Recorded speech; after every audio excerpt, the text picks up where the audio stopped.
अस्सलाम वालेकुम व्यूअर्स। पहले हमने कुछ वीडियोस में बात की थी किडनी के वो मसाइल जो पैदाइश के वक्त सामने आते हैं या बच्चा जब माँ के पेट में होता है या ज़िंदगी में बाद में, क्योंकि जब ये डेवलपमेंट हो रही होती है, जब किडनीज या अज़ा बन रहे होते हैं माँ के पेट में बच्चे के, उस वक्त ही ये प्रॉब्लम्स आ जाते हैं। तो आज हम उसी की इस सीरीज़ में एक बात करेंगे, मल्टीसिस्टिक डिस्प्लास्टिक किडनी। अब ये मल्टीसिस्टिक डिस्प्लास्टिक किडनी क्या चीज़ है? पहले आप ये समझिए कि तकरीबन जो 4000 बच्चे पैदा होते हैं उनमें से एक बच्चे को ये प्रॉब्लम होता है, और ये अक्सर पेरेंट्स की इंफॉर्मेशन में तब आता है जब वो किसी और वजह से अल्ट्रासाउंड कराते हैं या पेट में कोई दर्द होता है या कभी कभी उनको महसूस होता है कि कोई हैवीनेस है या फील हो रही है एक चीज़। तो जब अल्ट्रासाउंड कराते हैं तो पता चलता है कि एक किडनी, अमूमन लेफ़्ट वाला इन्वॉल्व होता है, कभी राइट भी हो जाता है, कि वो ठीक नॉर्मल किडनी नहीं है। उसके अंदर क्या है, बड़ी बड़ी थैलियाँ सी बनी हुई हैं। अब वो मल्टीपल थैलियाँ हैं। ये एक और कंडीशन जो बाद में हम किसी वीडियो में बात करेंगे, हाइड्रोनेफ्रोसिस, जिसमें पूरा किडनी फूल जाता है, उसके अंदर भी उससे मिलती जुलती प्रेजेंटेशन या पिक्चर आती है, लेकिन दोनों को आइडेंटिफाई करना मुश्किल नहीं है, इसलिए कि इस किडनी के अंदर मल्टीपल थैलियाँ होती हैं और वो थैलियाँ आपस में कम्युनिकेट नहीं कर रही, और जो दरमियान में थोड़ा बहुत रीनल पैरेन्काइमा या टिश्यू रह गया है, वो कहने को तो पड़ा हुआ है लेकिन टोटली नाकार है, वो अपना काम नहीं कर रहा। सो इससे आपको ये अंदाज़ा हो गया कि ये किडनी बेचारा पड़ा तो हुआ है, खासा बड़ा भी है, लेकिन किसी काम का नहीं है। अब उसके साथ जो यूरेटर या जिसको हम कहते हैं ड्रेनिंग पाइप, जो यूरिन ला के नीचे ब्लैडर में कनेक्ट करता है, वो भी अमूमन बहुत बंद होता है, नाकारा होता है या छोटा सा होता है। तो अब हमें देखना ये है कि इस किडनी के पड़े रहने के नुकसानात क्या हैं, फ़ायदे क्या हैं, और ये क्या प्रॉब्लम कॉज कर सकता है।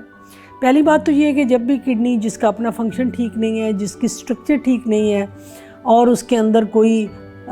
सिस्ट पड़ी हुई है, कोई उसके अंदर किंक है या रुकावट है, उसके अंदर इन्फेक्शन अमूमन हो सकता है। जबकि दूसरा जो नॉर्मल किडनी है उसमें क्योंकि एक कांस्टेंट फ्लो है यूरिन का और वो सब काम नॉर्मली चल रहा है, तो उसमें अमूमन ऐसा मसला नहीं होता। दूसरा जो मसला इसके साथ है कि ये किडनी पड़ा हुआ है लेकिन इसका साइज़ ज़रा बढ़ता चला जाएगा। आम तौर पे 2 से 3 साल की बच्चे की उम्र में इसका मैक्सिमम साइज़ हो जाएगा, और उसके बाद क्या होगा कि ये ख़ुद ब खुद रिग्रेस करना शुरू करेगा आहिस्ता आहिस्ता,